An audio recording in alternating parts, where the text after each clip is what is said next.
Chandragiri MLA Pulavarthi Nani ఒక కాంగ్రెస్ నాయకుడికి phone చేసి వాళ్ళ సంగతి ఏందో తేల్చు అంటూ పచ్చి బూతులు మాట్లాడినటువంటి ఉదంతంలో కీలక పరిణామం ఏంటంటే అసలు ఎందుకు వచ్చింది ఇది గత కొన్ని రోజుల నుండి నడుస్తుంది. తిరుపతి రూరల్ మండలం అవిలాల సమీపంలోని నేషనల్ హైవే కానుకుని 2002లో ఆర్డీఓ, ఎంఆర్ఓ కూడా కాదు, నేను ఇందాక ఎంఆర్ఓ అనుకున్నా, ఆర్డీఓ, రిటైర్డ్ ఆర్డీఓ ద్వారనాథరెడ్డి అంటే ఈ భూముల వివాదాలు వస్తే చుక్కల భూముల 22 భూముల ఇట్లాంటి వివాదాలు ఏ లిటిగేషన్ వచ్చినా సరే తీర్పు ఇవ్వగలిగిన మ్యాజిస్ట్రియల్ పవర్స్ ఉన్నటువంటి స్థాయిలో పనిచేసినటువంటి ఆర్డీఓకి భూముల గురించి తెలుసు కదా, తెలిసినే కొన్నాడు కదా ఆయన భార్య వనజాక్షి పేరు మీద 3.17 ఎకరాలు రిటైర్డ్ అయిన డబ్బుతో 24 సంవత్సరాలకు ముందు కొన్నారు.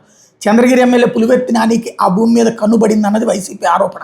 ముందు ఆయన పేరు చెప్పలేదు కానీ ఆ కుటుంబం ఆ ఆరోపణ చేసింది.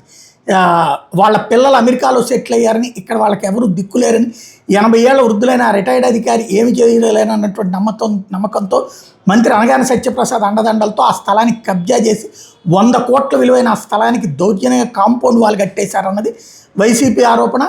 ఆ స్థలానికి ముందు ప్రభుత్వ భూమి కాలువ పోరంబోకుని ఆక్రమించి దాని మీద ఎంట్రన్స్ ఆర్చ్ కూడా కట్టేశారు. ఆ వృద్ధ దంపతులు అక్కడికి వెళ్ళి మా స్థలాన్ని స్థానిక ఎమ్మెల్యే కబ్జా చేశారని, మా స్థలాన్ని మాకు ఇప్పించండి ఆ స్థలం దగ్గరికి వెళ్ళి అన్ని రాజకీయ పార్టీలు పాత్రికేయులు ప్రజల్ని వేడుకున్నారు. ఆ వృద్ధ దంపతులకు మద్దతుగా రిటైర్డ్ జడ్జి సీనియర్ న్యాయవాదిగా ఉన్న గుర్రప్ప నాయుడు కేసు నేను వాదిస్తాను, ఆ వృద్ధ దంపతులు న్యాయం చేయడానికి ముందుకు వచ్చారు వాదిస్తానని చెప్పి. ఆ వృద్ధ దంపతుల మద్దతుగా అన్ని రాజకీయ పార్టీలు పత్రికలు సోషల్ మీడియా అండగా నిలవడంతో వైఎస్ఆర్ కాంగ్రెస్ పార్టీ తరపున చంద్రగిరి ఇన్ఛార్జి చెవిరెడ్డి మోహిత్ రెడ్డి ఆ వృద్ధ దంపతుల భూమి వాళ్ళకి ఇవ్వాల్సిందని ఆందోళన చేపట్టడం, కాంగ్రెస్ పార్టీ తరపున చంద్రగిరి ఇన్ఛార్జి బరాల లోకేష్ రెడ్డి ఇటు ఆ స్థలం దగ్గరికి వెళ్ళి ఆ వృద్ధ దంపతులు మద్దతుగా నిలబడడం, తను ఆక్రమించుకున్న భూమి తనకు దక్కదేమోనన్న బాధతోనే ఆ బూతు పదాలతో కూడినటువంటి మాటలు మాట్లాడుకొచ్చారు. అది అంత ఉంటుందా అన్నటువంటిది ఆయన మాట్లాడినటువంటి బూతులు కూడా ఇందాకనే మనం విన్నాం.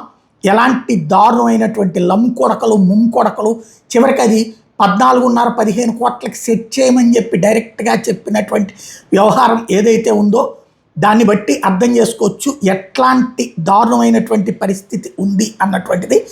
ఇది మరి ఈ బూతులు ఇది మామూలుగా అయితే కనుక ఇలాంటి బూతులు కరెక్టేనా? మా ఊర్లో పుట్టిన లంజా కొడుకు వాడెవడో వాడు ఎమ్మందంగా లంజా కొడు ఊర్లో పుట్టినాడు వాడెవడో జడ్జి గాడు నా పేరు పెట్టిస్తాడు. రిటైర్డ్ జడ్జి వాడెవడో పరుంబోకు నా కొడుకు నన్ను చేసేదానికి నా మట్ట కూర్చేదానికి యోగ్యత లేకుండా వాడు ఇట్లాంటి పనులు చేస్తూ ఉంటాడు. ఊతుల్లో తిట్టాలా నా కొడుకుని, వాడు ధైర్యం ఉంటే నా కొడుకు నా మట్ట నేరు తీరా పుడుస్తానని. ఇలాంటి పదాలతో కూడినటువంటి సంభాషణ కరెక్టేనా? భూమి కబ్జా చేయటం, కబ్జా చేసినటువంటి భూమిని కాపాడుకోవడానికి చివరికి న్యాయ పోరాటం చేసేటువంటి న్యాయవాదిని అమ్మలక్కల్ని తిట్టడం, అలాగే ఆ పోరాటం చేసే వాళ్ళు అంతు చూస్తానంటూ బెదిరించడం, ఈ పదాలు సబబేనా అన్నది ఆలోచించుకోవాల్సిన సందర్భం.